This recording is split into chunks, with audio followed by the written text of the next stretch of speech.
নিজেকে কখনো অসহায় ভাববেন না।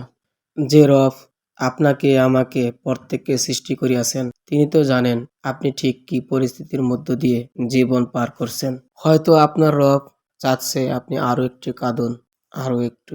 আপনার কান্নায় যেন আপনার গুনাহগুলো ধুয়ে মুছে সাফ হয়ে যায়, একদম সাফ।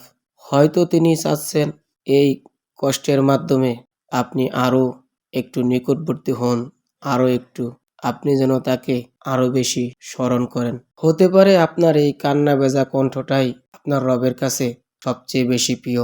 বিশ্বাস করুন, আপনার রব ছাড়া আপনাকে আর কেউ বোঝে না। তাই আপনার রবের প্রতি বিশ্বাস হারাবেন না এবং ধৈর্যের সাথে তার রহমতের আশা রাখুন। দেখবেন একদিন আপনার রব আপনার চোখের পানিগুলো মুছে দিয়েছেন। আউযু বিল্লাহি মিনাশ শাইতানির রাজিম। বিসমিল্লাহির রহমানির রহিম। ওয়ালা সাউফা ইউতিকা রাব্বুকা ফাতারদা। আলাম ইয়াজিদিকা ইয়াতীমান ফাআওয়া।